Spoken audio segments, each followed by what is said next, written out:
কাঁচা বাদাম ভাই কাঁচা বাদাম, কাঁচা বাদাম ভাই কাঁচা বাদাম, আমার কাছে নাই কো ভাই ভাজা বাদাম, কাঁচা বাদাম ভাই কাঁচা বাদাম। আমি এই গানটা যে রেটে হারে আর কি পপুলার হয়ে গেছে, তো ওইটার গাওয়ার প্রয়োজন নাই, আপনারা শুনবেন ওনার কণ্ঠে, উনি নিজেই গাইছেন যখন।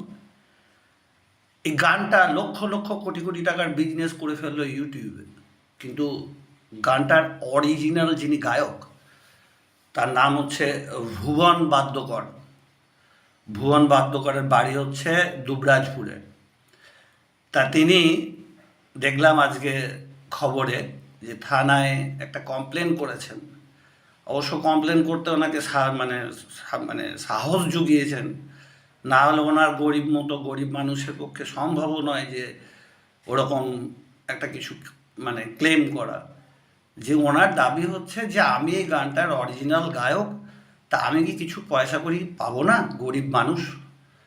তা আমি বলছি তাদের কাছে যে যারা এটা নিয়ে বিজনেস করছেন লক্ষ লক্ষ কোটি টাকার ইউটিউব করে, তা কিছু পয়সা এই গরিব লোকটার হাতে তুলে দিন না। সাহায্য নয়, আপনাদের দয়ার দান নয়। হ্যাঁ, আপনারা কি ভাবছেন দয়ার দান? উনি এটার হক মালিক।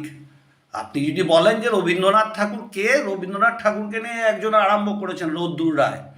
হ্যাঁ, অরিজিনাল গানটা গাইলেন, লিখলেন, চাঁদ উঠেছিল গগনে, তা তার আগে একটা অশ্রাব্য ভাষা লাগিয়ে দিয়ে, সেটা আমি উচ্চারণ করছি না, সেটাও ভাইরাল হয়েছে, কোটি কোটি টাকা উনি কামিয়ে নিয়েছেন। মানে খ্রিস্টীয় নাকি ভাষা তাই বলে পাবলিক সেটা খেয়েছেও, খাচ্ছেও, দেশের জনগণ খাচ্ছে, কয়েক মিলিয়ন ভিউয়ার্স দেখছে সেগুলো। কিন্তু একটা ব্যাপার বলছি, ইথিক্সের প্রশ্ন, এরকম ঘটনা আরও ঘটেছে আগে, সেটা জানেন আপনারা। এই রতন কাহারের গান, হ্যাঁ, অরিজিনাল গান লেখা, বড় লোকের বিটিল লম্বা লম্বা চুল, এমন মাথা বেঁধে দিব লাল গেঁদা ফুল, দেখা হলো সরানে ওরে সরানে, তোমার সঙ্গে দেখা হবে বাবুর বাগানে। এই গানটা বাদশা গিয়ে করলো রিমিক্স, কিন্তু ঘটনা হচ্ছে এটার অরিজিনাল গায়ক হচ্ছেন রতন কাহার বলে একজন, রতন কাহার। তো তিনি কিন্তু খুব বেশি পয়সা পাননি, তারপরে অনেক কাণ্ডর পর যা কিছু পয়সা উনি পেয়েছেন। কিন্তু এই ভদ্রলোক এই কাঁচা বাদাম ভাই কাঁচা বাদাম, এই যে বিক্রি করার যে গানটা, এইটা অনেকে ইউটিউব করে নিয়ে চলে আসছেন। উনি বলছেন আমি মানে খাওয়ার দাওয়ার সময় পাচ্ছি না বাড়িতে, সাক্ষাৎকার নিচ্ছে, ইউটিউবে করে নিচ্ছে, যে কোটি কোটি টাকার তার বিজনেস চলছে, কিন্তু উনি একটা পয়সাও পাচ্ছেন না। তা এটা হচ্ছে ওনার বক্তব্য। তা কি বলবো, এটা তো মানে লাজ লজ্জার কোনো ব্যাপার কিছু নেই। আজকাল তো পিএইচডি ডিগ্রিটাও টোকা আর কি, মানে পাওয়া যায়, কিনতে পাওয়া যায়।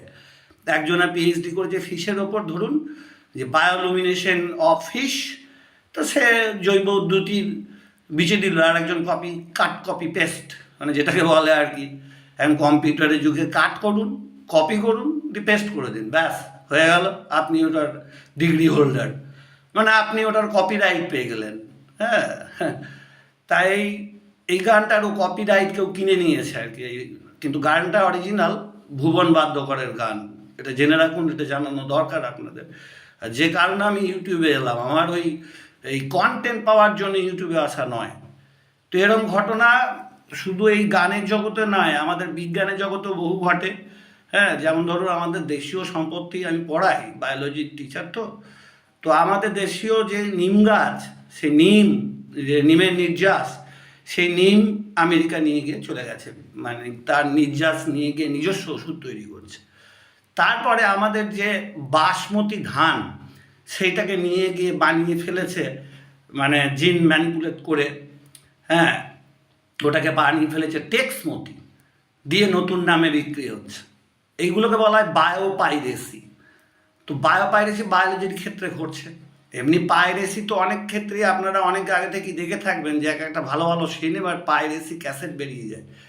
পাইরেসি ক্যাসেট মানে সিনেমাটা চললো না, সিনেমা উঠে যাবে, অরিজিনাল সিনেমার হলও বন্ধ হয়ে যাচ্ছে, কিন্তু পাইরেসি ক্যাসেটে বাজারে ভর্তি।